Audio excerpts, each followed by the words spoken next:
É impossível conversar com a Cris aqui só numa live, né, gente? A gente precisa de horas ouvindo ela, porque é incrível, incrível, incrível o trabalho que ela faz. Ó, o pessoal tá voltando aí. Seguimos firmes aqui. Vou puxar a Cris. Gente, é impossível falar com a Cris numa live só, porque ela, assim, eu não tenho palavras pro conhecimento que ela tem. Retomamos. Quem tinha mandado pergunta, gente, por favor, coloca aqui de novo, tá? Pra gente poder Oi, ajeitar. Voltamos. tá bom. Que bom que deixaram. Viu só? E o Que pessoal bom. entrando aqui tudo de volta. Cris, tá travando um pouquinho aí a tua. O que eu faço? Saio e volto ou espero? Acho que espera um pouquinho, vamos ver se ele volta. Tá. Então, que legal, né? Que lindo. A gente que faz constelação é tão maravilhoso, né? Como a gente se sente quando a gente percebe todo esse movimento. E o quanto as crianças realmente elas estão a serviço do amor, né? E de reincluir todos. Então, é belíssimo poder fazer isso. E linda constelação, Ana Carolina. Ah, eu fiquei encantada com aquelas crianças, elas tinham até nome.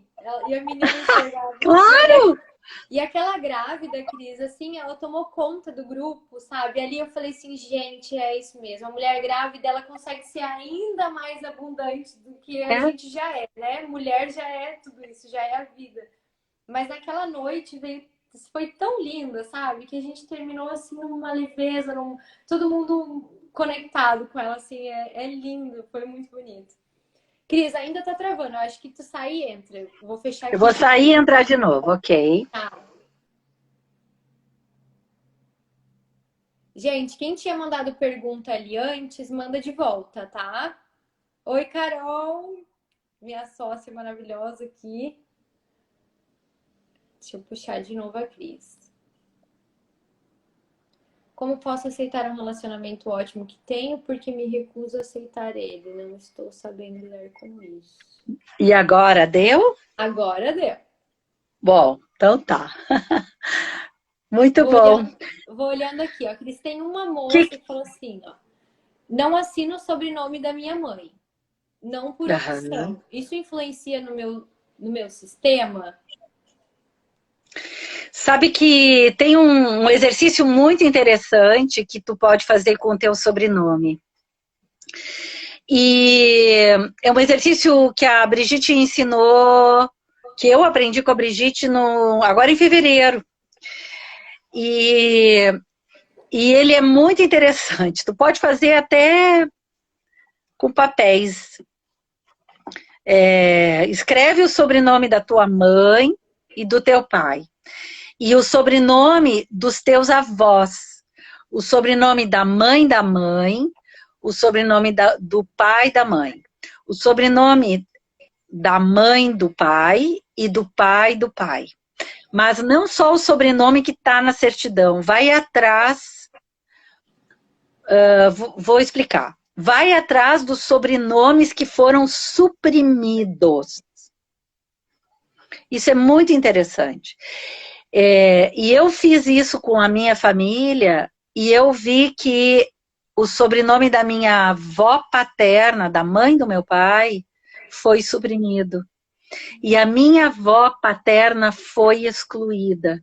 E ela ocupou o lugar de excluídos na vida dela. Então, como é que tu faz? Então, coloca esses sobrenomes e tu vai ver qual deles está faltando.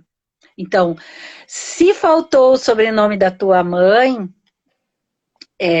seria legal, pelo menos internamente, tu dar um lugar para esse sobrenome. Te coloca sobre esse sobrenome que foi suprimido. Põe no chão, com espaço para tu poder te movimentar e fica em cima dos sobrenomes, tá? Um de cada um. E sente Qual deles está mais perto de ti? Qual está mais longe? E qual que está pior? E tu vai ver que aquele que está pior, que tem menos força, que está com mais dor, ou que está em mais oscilação, ou que tu vai sentir no corpo isso. Tu vai ver que está faltando, tu vai e honra. Como é que é honrar, né? A gente se curva, de verdade, reverencia, né? Se dá, faz esse movimento de inclusão e diz, eu agora te vejo, eu agora posso te dar um lugar, ou foi muito difícil para mim. Claro que dá para constelar, né? Com a constelação com mais gente sempre é muito rico, né, Ana Carolina? A gente, nossa, a quantidade de informação que vem é riquíssima, então dá para constelar os sobrenomes, tá?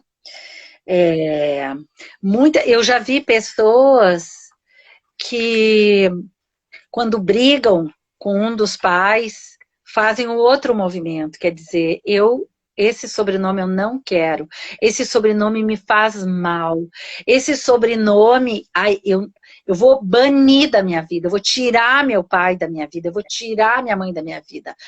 Os tals, fulano de tal, não existem para mim, morreram. Então, toda vez que a pessoa faz isso, ela está fazendo exatamente o que nós acabamos de falar. Nós estamos gerando doença, nós estamos gerando enfermidades para as gerações posteriores. Estamos gerando exclusão. Por quê? Tem como eu tirar de dentro do meu DNA o DNA da minha mãe? Tem como eu tirar de dentro das minhas células o DNA da minha mãe? Não, é impossível. Quando eu faço isso, eu estou dizendo o que para as minhas células? Vocês não prestam. Se eu disser para minha mãe que ela não presta, que ela tem que ficar longe, eu estou fazendo a mesma coisa com o meu corpo físico. E eu vou adoecer se eu fizer isso. E eu já vi muita gente que vem trabalhar enfermidades que, na verdade, tem uma questão importante com sua mãe, que não conseguiu assumir, tem um ressentimento, tem uma não aceitação, tem algo da mãe que lhe causa desgosto, desconforto físico. Então,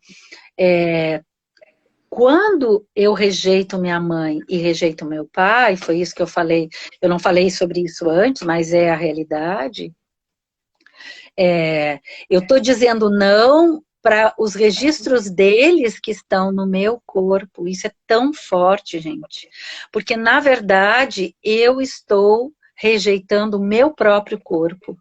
E o meu corpo vai adoecer. Então, por isso esse movimento que a constelação propõe de tomar pai e mãe, o que o Hellinger nos ensinou é tão fundamental. Se eu puder olhar para o que eu mais desprezo na minha mãe, para o que mais me é difícil a sentir, e eu puder extrair a força que isso me trouxe, porque se eu tive uma mãe depressiva na minha primeira infância, uma mãe que me batia, e muitas pessoas dizem, meu pai me abandonou, ele não me ama. Na verdade, nem é assim que eu escuto. As pessoas dizem assim, ó, Ana. Gente, as pessoas dizem assim, ó. Meu pai não me interessa. Mas por quê? Porque ele nos abandonou. Como assim? Ele nos abandonou? Nos abandonou quem? Não. Ele foi embora. Mas quem ele abandonou? E essa fala, ele nos abandonou, é a fala da mãe. Não é a fala da criança. A criança sente isso. Eu posso ter feito algo errado para o meu pai ter ido embora. Será que eu não soube fazer ele me amar? Será que eu não fui, né? Não fui boa o suficiente? Será que eu não sou boa o suficiente para ele me amar? Então, em muitas dores, muitas dificuldades, muitos traumas de rejeição, tem esse sentimento. Mas quando a gente coloca na constelação, coloca esse pai, e esse pai olha para esse filho com tanto amor, mas tanto amor. É uma coisa que eu tenho sempre certeza, é muito difícil um pai que foi embora ter ido pela criança. Geralmente ele vai porque ele não dava conta. Recentemente eu fiz uma constelação em que apareceu, o pai foi embora para não matar. O pai foi embora porque não, para evitar, para proteger os filhos da raiva que ele estava sentindo. Então, porque essa é a natureza saudável do masculino. É. Então, quando a gente pode olhar para esse amor e desfazer esse nos abandonou, ele não abandonou, ele foi embora para te proteger, para proteger da própria raiva, porque ele bebia, porque ele era violento, porque ele estava perdido na vida, porque ele fez outra família e ele não sabia como resolver esse conflito, porque a tua mãe mandou ele embora, porque ela não quis mais, porque ela não dava conta dele ter outra família, enfim. Nunca é aquilo que a gente está pensando, né? Então tem sempre uma outra verdade maior, que na verdade é o que gera a dor e a doença, que é a possibilidade que a gente tem de ver. Bom, então tirar o sobrenome é excluir, excluir vai trazer doença. Mas tem mais um monte de pergunta, então eu não vou ficar só nessa. Vamos lá. Eu vi perguntas sobre tomar, sobre ser adotado pode tomar pai e mãe. Essa eu vi. Então, claro que sim. Sim, por favor, tome seu pai e sua mãe biológicos. Algumas pessoas têm muita lealdade aos pais adotivos, têm medo de causar dor e sofrimento, né, aos pais adotivos, mas a gente faz esse movimento nas constelações, ele é profundamente curador. As pessoas que foram adotadas, as pessoas que perderam o contato físico, com a família de origem, elas têm, muitas vezes, elas têm uma ausência de força, elas têm dores profundas de rejeição que elas carregam que não são delas. Buscas porque uma parte... né, Cris? Buscas incansáveis. Uma sensação de falta, que elas às vezes não têm nem consciência. Às vezes a pessoa não tem nem consciência do que é, nem a consciência do que é o sentimento de falta, que se cura durante a constelação, e a pessoa diz, nossa, foi como se algo entrasse aqui, eu nem sabia que eu tinha esse buraco aqui no peito, mas agora eu sei, porque agora está preenchido, e eu não tinha, nem sabia que era isso que eu sentia. Então, é uma falta surda, né? É a falta de algo impalpável.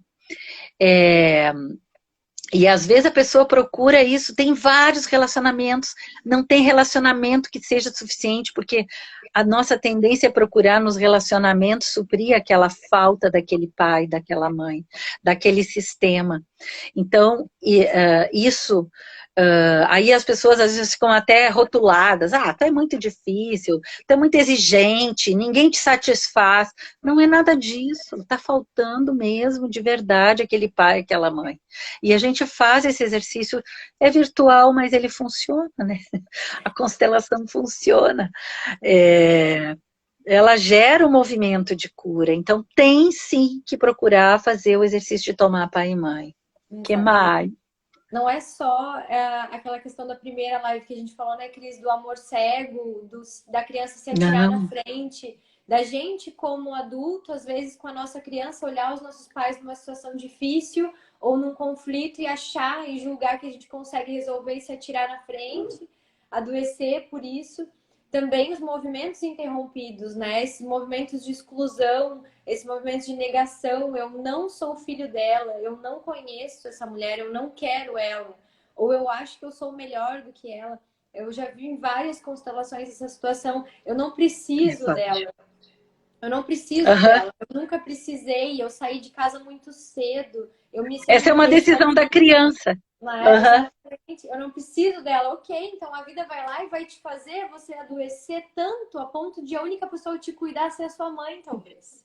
Você vai ter que voltar para casa e deitar no colo dela e pedir que ela te cuide. É. Porque a sua criança, no fundo, suplica isso e, de alguma forma, sim, essa relação com a sua mãe, ela retrata em várias doenças. Doenças que, às vezes, a gente buscando essas relações, buscando nessas relações, nesses homens, né, nessas mulheres, a gente também começa a desenvolver e vai ver o fundo tá bem lá atrás, né? O buraco tá bem lá, bem mais É, fundo. porque no movimento interrompido, que é essa situação da adoção, ou que também não é só na adoção, né? Ele gera esse buraco impreenchível e exatamente essa decisão de eu não preciso, porque em algum momento ela diz, não, mas eu estou vivendo, mesmo sem ela eu estou vivendo e eu dou conta, mas isso foi uma decisão da criança. E vai procurar, e se a mãe já morreu, se a mãe biológica já morreu, pode até ficar doente, como tu falou, muito doente, ou ter várias doenças, para tentar fazer com que alguém cuide dela como uma mãe, né? Às vezes, se a nossa mãe não tomou a mãe dela, essa é uma das situações difíceis, né? Da velhice dos pais, né? Que os filhos às vezes vão precisar suprir, ou às vezes vão suprir a vida em tentar. A mãe vai pedir que os filhos supram a falta que ela teve da mãe dela por toda a vida, né? O que é muito difícil, porque gera mais uma geração sem mãe, né? Sem ter tomado o suficiente, né? E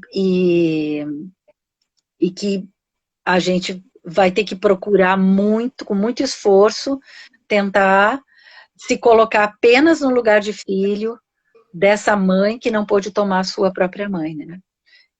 E muitas vezes na constelação o movimento é curar o movimento interrompido dos avós, né?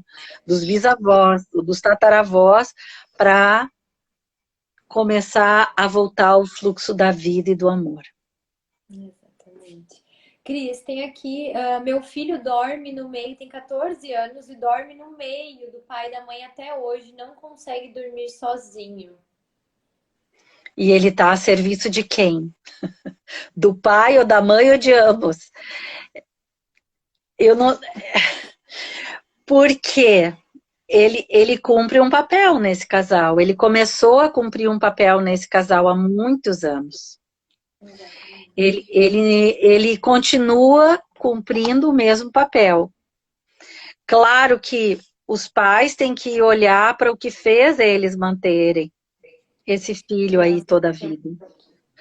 E depois disso, depois de trabalhar isso, tem que trabalhar com esse menino, que ainda é um menino, né, esse adolescente, tem que trabalhar com ele para que ele possa sair desse papel que ele recebeu. Os pais vão ter que liberá-lo de ficar ali no meio deles. Porque esse medo que ele tem hoje não era dele. Começou com outro medo que não era dele, que era de um desses pais, ou de ambos.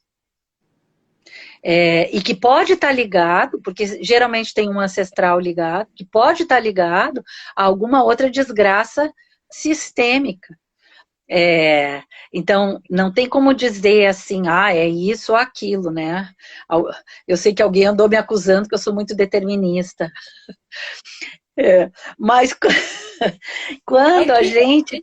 A forma com que a pessoa traz a questão, você já enxerga. Eu também tento me conter, ou seja, eu falo, vamos olhar para isso, mas é algo que tá ali. Né? Então, chega uma hora que a visão sistêmica, ela vai nos ensinando padrões, né? Então, como eu expliquei para vocês antes, existem padrões, existem leis que são feridas, são sempre as mesmas, existem dinâmicas que são ou isso ou aquilo, ou uma mistura de ambas, né? E quando a gente olha para uma situação, a gente sabe que está perante um padrão. Né? Então, vamos olhar sempre para trabalhar criança e adolescente, a gente precisa trabalhar os pais. Trabalhando o conflito dos pais, começa a liberar para as crianças e os adolescentes. É, é muito rápido, né? Não É muito. existem crianças ruins. Não, Não, são todas amorosas. não existem. Os seus Agora, filhos tratam coisas que talvez vocês não estejam vendo ou estejam vendo, e de alguma forma, e isso eu já vi muito nas constelações, Cris, a mãe admitir, em alguns casos, sim, a minha filha ocupou o meu lugar ali porque eu não quero mais isso, esse relacionamento. Eu exatamente. não sei mais como sair. Então, ela fica comigo e me protege, né? Eu constelei uma sexta-feira, uma mulher já, 36 anos, lindíssima, Cris. Ela entrou aquela mulherão, assim. Tava no segundo casamento já. E ela dizia isso que tu falou. Meu pai nos batia. E aí eu Uhum. trouxe isso, né? Ele nos abandonou, ele não nos ajudou, não nos ajudou em nada na nossa vida. Nos ajudou quem? Você tem irmãs? Batia em quem? Não, na minha mãe. Em alguma vez em você, não. Isso, Em mim, não, mas era nos batia, é não nos nós. amava, nos. E aí ela teve um relacionamento, o segundo dela também teve filhos, e o homem começou a ficar agressivo, ela saiu da relação. E aí ela buscou a constelação porque ela estava ali de novo nessa situação e já estava com depressão. Então, vem muito forte isso, né? Ela era essa criança que entrou ali e ainda continua. Com 36 anos, eu ainda fico com você, mãe. Eu ainda fico aqui. Então, não existe lugar para ser ocupado naquela relação ali, né, saudável. Então, Sim. gente, são cada coisa. Deixa eu ver aqui. Uma filha que. Antes disso, porque me veio sobre esse menino que dorme com os pais, o que ele tem hoje já é fobia, tá? Então tem que avaliar, porque os filhos adquirem fobia com os pais. Tem um pai fóbico, tem uma mãe fóbica, já antes, tá? Que não viu. Alguém tem que ter muito medo nesse sistema. E a fobia, ela já entra no aspecto das doenças mentais, que não dá para separar mental e físico, mas vamos lá. As fobias, elas precisam de pelo menos 4 constelações, porque existem pelo menos 4 intrincações graves no sistema. Então, não é um medo por nada. E a gente tem que lembrar que em doença mental faltou pai. Então, se o pai não está podendo ser eficiente, se o pai não pode ter força de dar segurança, se o pai é fraco, se o pai, enfim, tá? Precisa trabalhar essa família para trabalhar esse pai, para trabalhar essa mãe, para trabalhar essas fobias. Então, independente do que os pais se trabalharem, é claro que vai ter que olhar um pouco para essa fobia desse menino, porque isso também já está a serviço. Ele já está a serviço, tá? Toda doença é um serviço. Toda enfermidade é um serviço. Ter 14 anos e não poder parar de dormir no meio do pai e da mãe já é doença. Tem que trabalhar. Vou ser bem categórica, mesmo que me chamem de determinista. Mas algumas coisas, né, Ana? A gente Tem que falar. enxerga. Eu vou falar, se tá errado depois, isso não tinha nada a ver essa mulher. Mas tá bom. Vamos lá. Cris, tem uma pessoa que falou assim: uma pessoa criada pela avó, mãe com depressão e esquizofrenia, pais divorciados e uma Que bom que ela tem exclusão vó. geracional seria uma razão para não se autoafirmar na profissão? Antes de você responder, eu queria dizer uma coisa para essa Vai, pessoa. vai. É bem simples, é uma frase, você guarda ela com você, já que você listou todos os traumas transgeracionais que tem na sua família. Destinos difíceis trazem força. Se você conseguir olhar para isso, você faz um negócio imenso com toda essa lista que você escreveu um parágrafo. Tá? Guarda. Destinos difíceis trazem força. Essa frase, ela veio, assim, pra mim, e sempre quando eu olho pra alguma coisa muito difícil, eu falo assim, gente, é muita força. É força. Verdade. O Hellinger diz que os destinos difíceis são para as grandes almas, né? E a primeira coisa que me vem é poder agradecer para tua mãe que ela carrega a esquizofrenia da família. Porque a esquizofrenia é uma doença sistêmica. E ela é uma doença em que geralmente a mãe, justamente a mãe, a mulher, ela é vista como algoz. E ela tá, geralmente o pai está associado com vítima e a mãe associada com perpetrador. E são mulheres, né? A mãe dela, que é doente, geralmente, muito mais frequente homens esquizofrênicos, mas existem muitas mulheres também, né? E justamente ela foi cuidada por essa avó. Então, que bom que ela tem essa avó.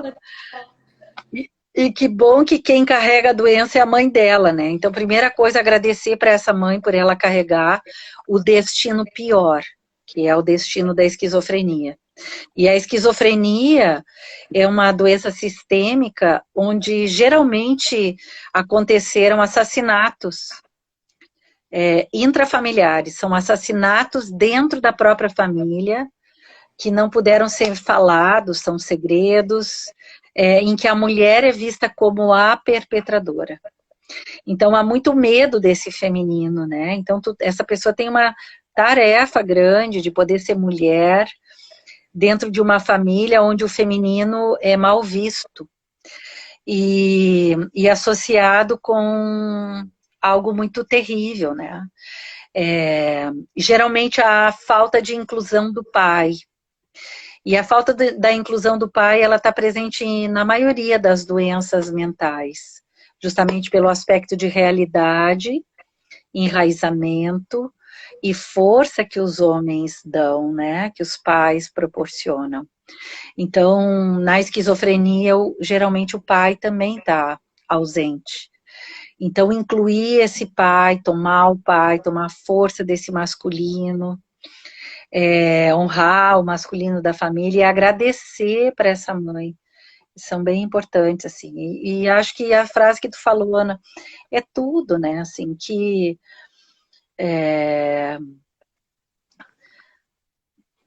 força que tem tua alma, né? Para essa moça, que força que tem a tua alma. Muito bom. E de todas essas pessoas, como tu disseste, né, Cris? Porque para a vida chegar até ela, com tudo isso acontecendo, cara, é para te estar aqui para te fazer alguma coisa. Com certeza.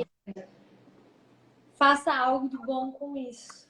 Porque não foi fácil para os seus ancestrais, com toda essa série de emaranhamentos aí, que a vida chegasse até você. Então, por isso que a vida tem que ser mais do que nunca valorizada, né? E agradecida, tá? E se puder constelar, vai constelar, porque é muito bom, assim, constelar a esquizofrenia do sistema, ou a psicose, ou as fobias, qualquer doença, o câncer, todos os tipos de câncer, porque nós vamos trabalhar com as lealdades às quais nós estamos conectados inconscientemente. E é tão lindo, porque todo esse significado que o Hammer encontrou, porque quando ele foi lá estudar a etiologia das doenças, quando ele pegou as imagens de raio-x, eu creio que eram ecografias também, quando ele pegou todos os exames de imagem e começou a comparar com as doenças que as pessoas tinham, ele enxergou os padrões. Então, lá no cérebro, né, tem uma parte do cérebro que quando a pessoa vive determinadas perdas, vive perdas difíceis, geralmente o câncer surge até 2 anos depois de uma grande perda, eles achavam que as imagens circulares que apareciam nos exames de imagem, porque ele era, além de tudo, era ecografista, além de tudo que ele era, ainda era radiologista, ecografista, eles achavam que era a máquina da Siemens lá, que tinha problema, e descobriram que não. aparecem imagens circulares perfeitas no cérebro antes das pessoas manifestarem o câncer em determinadas partes do corpo. Então, ele fez um verdadeiro mapeamento, e aí ele foi lá para a embriologia, e ele entendeu, assim, que dos 4 tipos fundamentais de divisão celular, se manifestam diferentes tipos de conflito. E desses 4 tipos importantes, se originam todos os órgãos do corpo. Então, não existe acaso, né, Ana Carolina? Não existe nada que aconteça por acaso, nem as doenças. Elas têm um significado emocional, então. Tem doenças mais de rejeição, tem doenças que têm mais a ver com humilhação, com sentimento de humilhação, tem doenças que são mais atuais, tem a ver com sentimentos mais elaborados, pessoas que se sentem manchadas, agredidas, humilhadas, enfim, né? Cris, Por temos isso. aqui, e eu acho também, pegando o teu gancho antes da próxima pergunta, o próprio Covid, né, Cris? Se toda doença é um sintoma, todo sintoma é um dedo apontado para algo, eu acho que ele veio aí realmente, com certeza, apontar em cada um de nós o que a gente tem que olhar, né? O que a gente não estava vendo. Então, Muita até mesmo as coisa. pessoas que estão indo, né, e apontar tanto a nível sistêmico do país, do Do mundial, mundo. do mundo, mas também dentro da nossa alma, né? Ele veio aqui e apontou para a sombra de cada um. Olha, você com essa relação, olha, você tá com medo de morrer porque você não cuida da sua saúde. Olha, ele veio, esse sintoma, e isso tudo que foi criado, apontando para isso, né? Então, percebam quando vocês adoecerem, para onde está apontando, né? O que o sistema Isso. está querendo equilibrar? Que parte sua que você não está unindo, né? O que você está rejeitando? O que está acontecendo ali? Porque você Sim. vai encontrar, tenha certeza, você vai encontrar. Tem um livro que chama O Corpo Fala, né? Ai, é E, ótimo. desses livros, por exemplo, do Rudiger Dahlke, né? Tem vários, a doença como caminho, o Felipe citou, não vou levantar agora para não pegar eles, eu devia ter deixado eles aqui e esqueci. Mas cada sintoma, ele fala. Se a gente pode olhar para o sintoma, ele vai nos dizer algo. E o Covid, tá? A Brigitte fez uma constelação com o Covid a pedido de um chinês, e foi uma constelação belíssima. E o que ele mostrava? Ele mostrava todas as meninas assassinadas na China. Todas as crianças, porque a China fez um verdadeiro genocídio, né, gente? Desde que entrou a Revolução Chinesa, eu era adolescente, eu era pré-adolescente quando começou, e eu me lembro muito bem.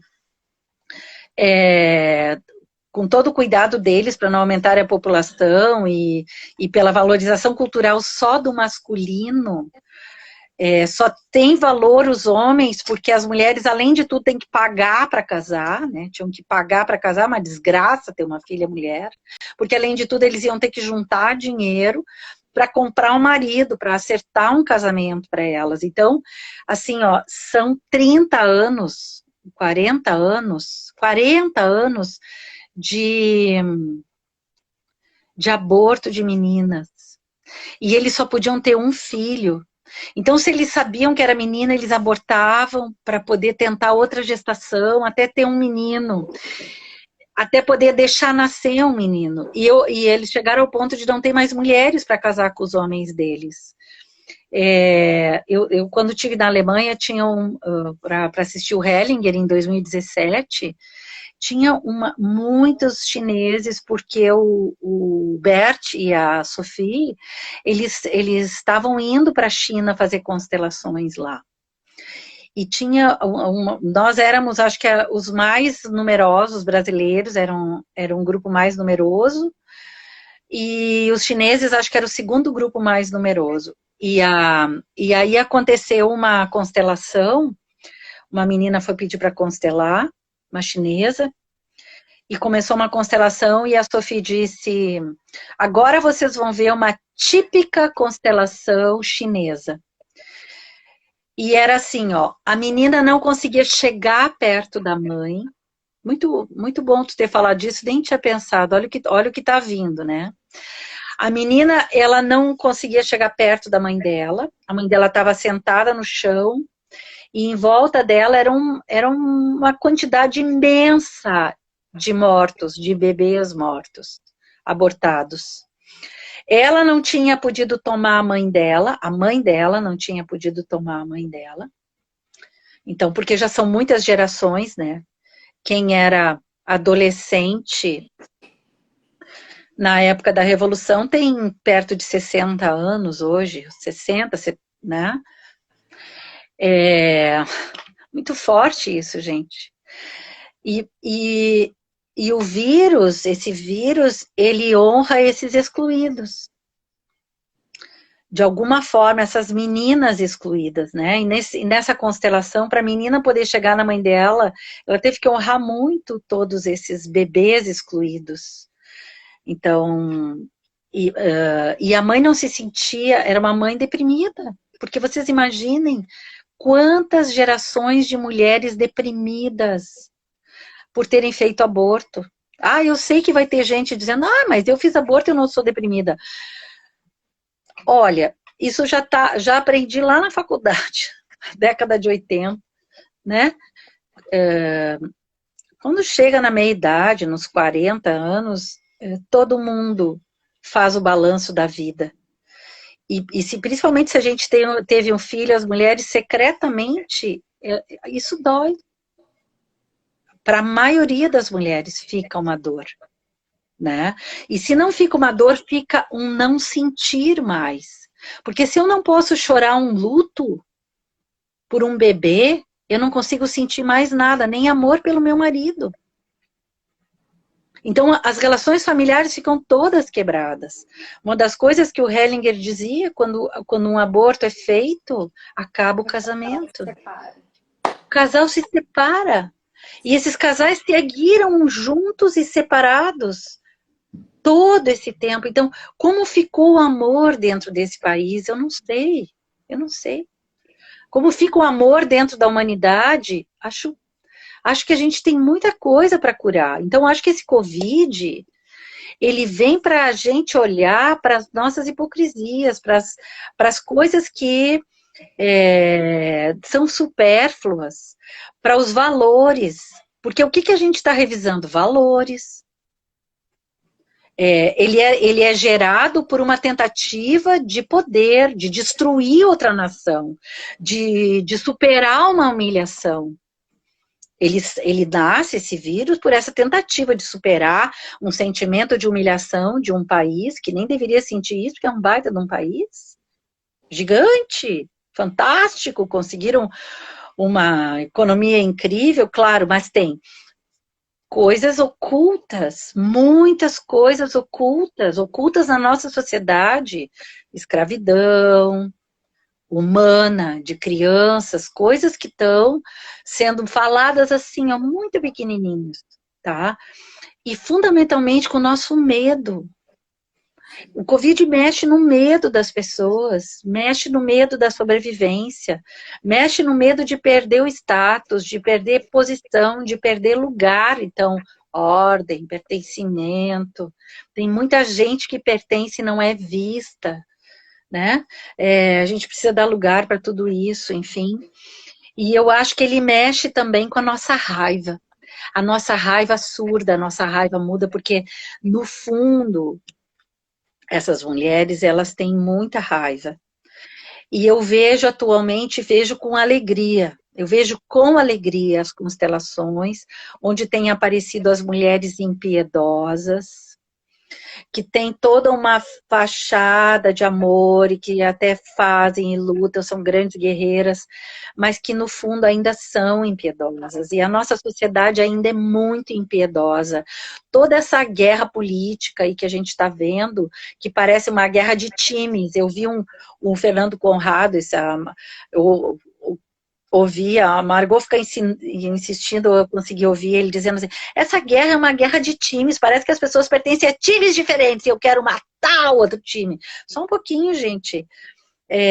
Pelo que mesmo que a gente está aqui, e o que realmente importa para a maioria das pessoas, importa que o meu ganhe, e se o meu ganhou, ou se o outro ganhou, eu tenho que destruir ele, porque o outro ganhou, nós estamos tudo pirado. O que é isso, gente?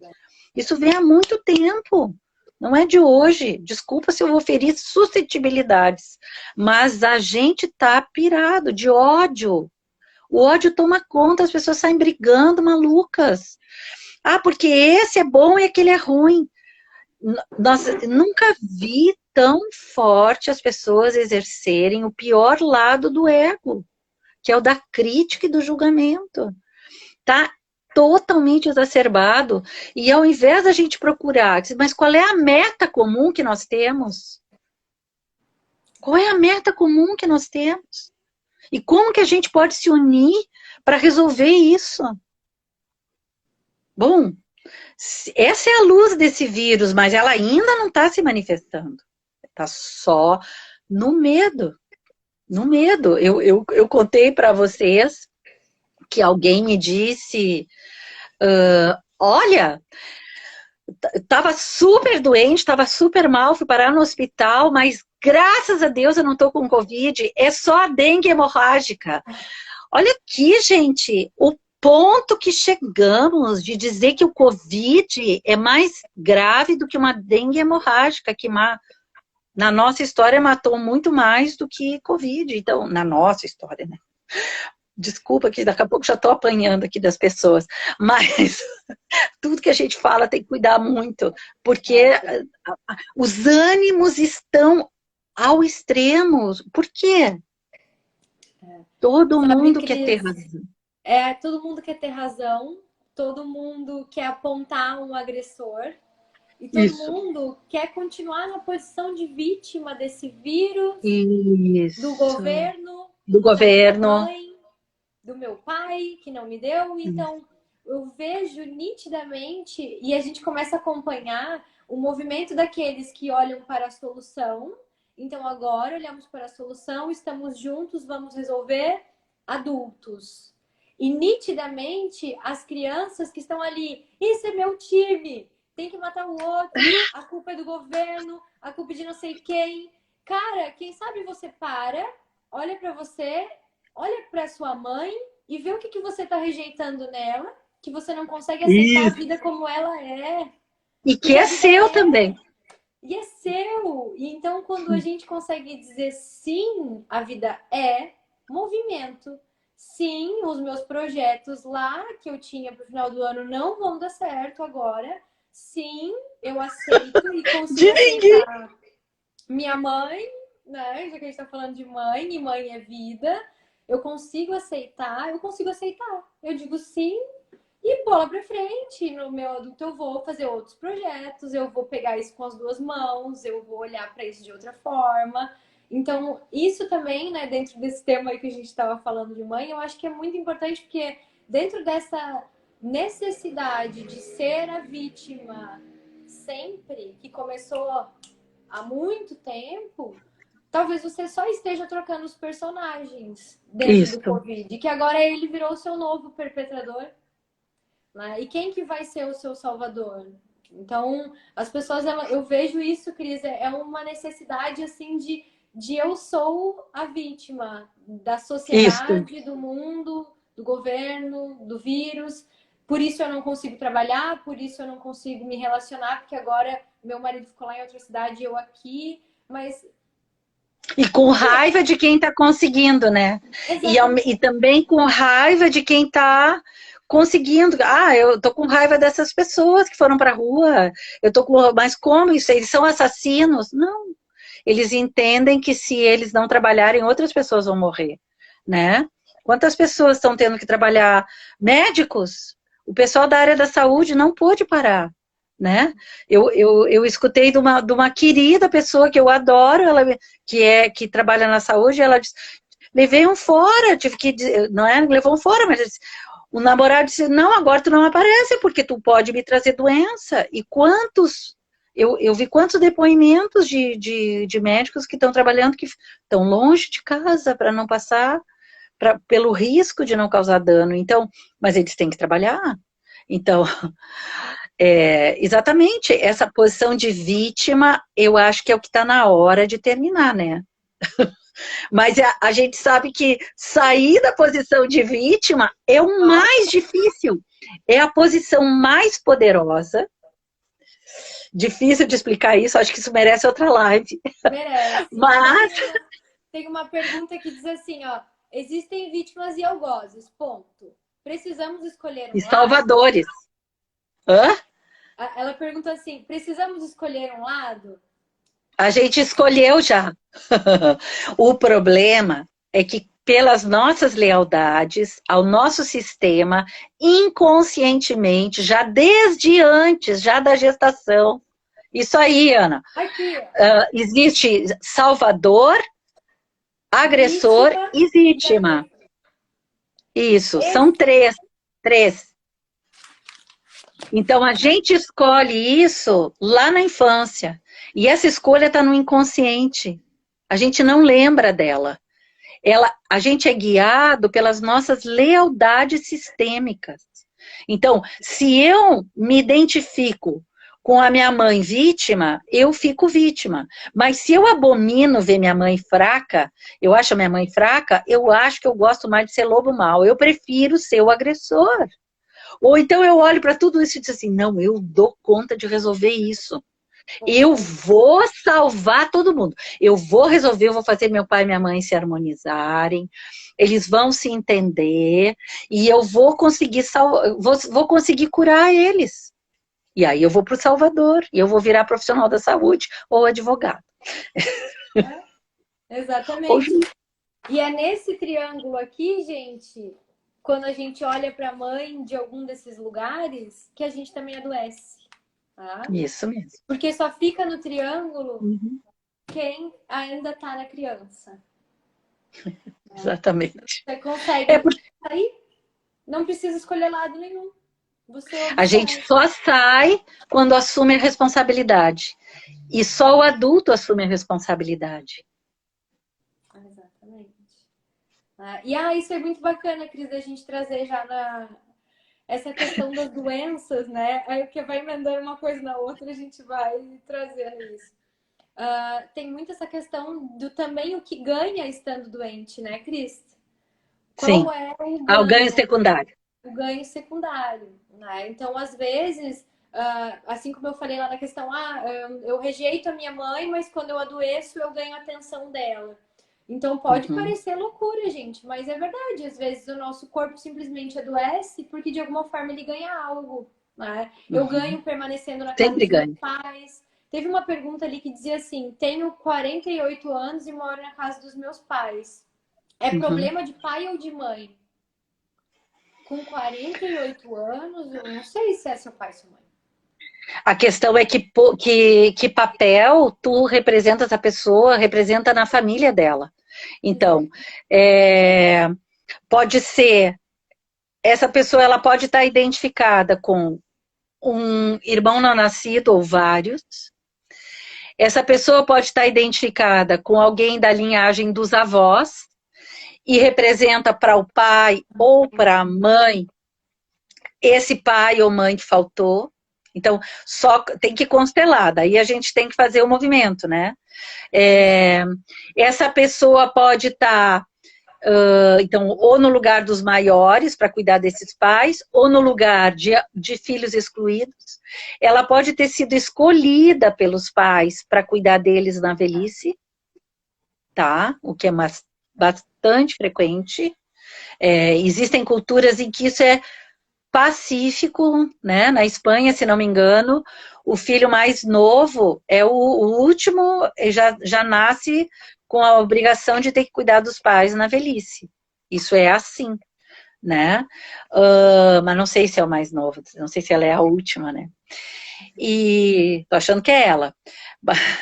E, e também pode ter aspectos como do menino que não pode sair do meio dos pais na cama, de alguma fobia importante dentro do sistema, tá?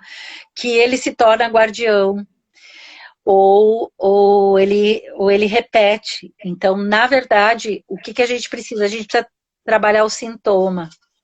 É um sintoma não poder sair da casa dos pais. Vamos trabalhar essa situação. A questão é essa.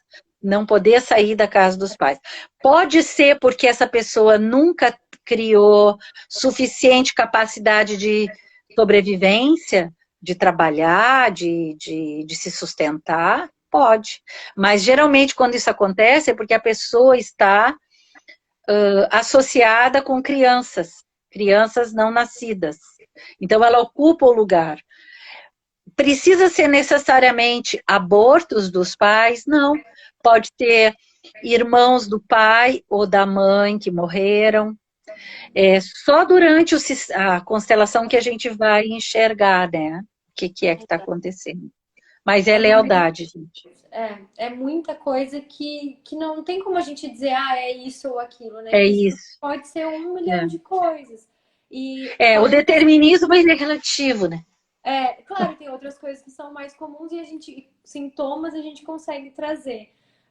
Outra coisa que tem aqui é como a mãe dela tem 78 anos e ela disse como lidar com uma mãe de 78 anos que agora quer ser minha filha. É difícil. Se tu não aceitar que ela seja tua filha, vai ficar bem mais fácil. Nesse momento, é tarefa tua continuar se colocando como mãe. Olha o que eu disse, ato falho. Pronto, agora vou eu para terapia de novo. Ato falho. Não, é assim, ó. É difícil realmente, é muito comum os pais na terceira idade, principalmente estão doentes, têm dificuldades, eles quererem ser cuidados pelos filhos. A questão é como vai ser esse cuidado, tá? De que forma nós não podemos nos furtar a fazer isso. Na verdade, cuidar dos pais na velhice é uma forma de agradecer por tudo que eles nos deram.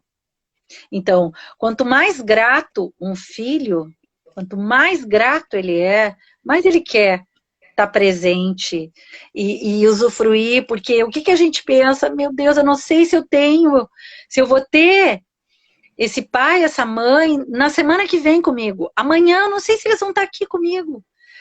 E é uma urgência, assim, de querer aproveitar e curtir esses pais, que é de uma outra forma. A gente já não precisa deles, né? Quando os pais têm essa idade, geralmente a gente não precisa. Precisar, não precisa. Né? É bom ter perto, é o carinho, é o amor, é a companhia, é a beleza daquele pai, daquela mãe, a admiração que a gente tem por eles, tudo isso misturado, né? E, claro, às vezes as pessoas ainda têm muitos conflitos não resolvidos, e os pais vão durar muito até que os conflitos se resolvam. Eles só vão embora quando está tudo resolvido. Geralmente, quando os pais morrem, é porque os filhos não precisam mais deles. Mas é claro que cada pai e mãe tem também a sua tarefa a cumprir, né, seu propósito de vida e a sua caminhada. Então, como é que a gente vai poder cuidar deles, que é uma tarefa de alguém que é maior, e se manter filho? Em primeiro lugar, a gente tem que sempre honrar a consciência dos nossos pais, né? Eu conheço filhos que disseram para os pais, não, essa tarefa tu não vai fazer mais, essa terapia tu não vai mais, nesse lugar tu não vai frequentar mais, tu não sai mais de casa se eu não te buscar. Tiram a autonomia e independência dos filhos, né, dos pais. Tiram, como se eles fossem pais dos pais. Então, os pais se tornam filhos. Olha que confusão. É confuso mesmo. Então, quando os filhos fazem isso, eles estão fazendo o que com os pais? Achatando. Diminuindo, achatando, tornando os pais menores, tá? E é um baita de um desrespeito. Como é que eu vou chegar para o meu pai e dizer, não, eu vou fechar, eu sei, porque já vi muito. Filhos que moram cada um num lugar. Olha, nós não podemos mais cuidar de ti, mas o pai quer morar sozinho. Então, ao invés de providenciar cuidadores, diz, não, não, não, nós vamos desmanchar essa casa, chegam lá, diz, não, nós vamos fazer uma reforma na tua casa, nós vamos te botar numa clínica, enquanto a gente faz a reforma, mas isso não tem volta, eles não pretendem nunca mais levar esse pai para a casa dele. É uma mentira. E levam para uma clínica, e as pessoas morrem, adoecem e morrem. Né? Na verdade, você apressar a morte do pai e da mãe. Com dor, com dor. E eu digo isso para vocês porque assim, eu tô vivendo uma situação muito difícil de ter que botar meu pai numa clínica, porque os cuidados médicos que ele precisa, a gente não consegue dar dentro de casa. Precisaria de uma estrutura financeira muito maior do que custa a clínica. Então, e não tem nem casa suficiente para dar conta disso. Então, é de uma dor, gente. Dói. Dói saber que meu pai é lúcido e tem que estar num lugar que não é a casa dele. Então, como que a gente pode tirar uma pessoa lúcida da sua casa se ela não concordar? Eu não posso obrigar meu pai e minha mãe a fazerem nada. Não, me dá aqui teus cartões, só se for Alzheimer, gente. Tudo bem. Tem situações que os pais entram em demência e eu sei de várias, perdem dinheiro, são extorquidos pelos cuidadores, são roubados, enfim, tudo isso a gente não pode descuidar. Mas esse cuidado, preservando a autonomia, a capacidade deles de tomarem decisões, a capacidade deles de escolherem. Às vezes não tem escolha, realmente, não tem escolha. É muito duro, é muito duro. Então, mas a gente está fazendo o quê? Retribuindo tudo aquilo que recebeu. Todo o amor que recebeu, todo o cuidado que recebeu, todo o investimento que eles fizeram, que não foi pouco. Porque se a gente conseguiu chegar com pais vivos com essa idade, foi muito investimento, foi muito amor que a gente recebeu. E por mais que a gente tente retribuir, ainda é pouco. Ainda é pouco. Então, retribuir como filho. Eu vou te dar, pai, mas olha só, pai, tem essa e essa possibilidade. Pode ser esta aqui, né? Esta é melhor por isso, por isso, por isso. E se ele disser não, eu me viro sozinho, eu ainda consigo. Enquanto ele Se o conseguir. pai tiver lucidez enquanto ele conseguir, se a mãe tiver lucidez enquanto ela conseguir, ela é mãe. Ela é Se mãe. Ela... sacrifique. Isso. Vai visitar todos os dias para ver se está bem. Telefona todos os dias para ver se está bem. Telefona de vídeo. A gente tem tanto recurso hoje, né? Que não existia antes, né? Então, é isso mesmo, Ana Carolina. Eles são os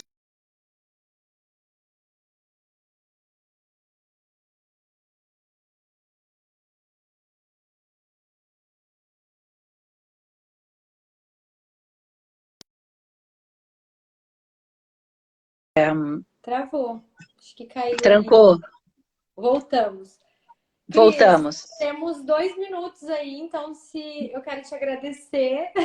Senão a gente Imagina. emenda, daqui a pouco nós estamos dando aula A aqui. terceira.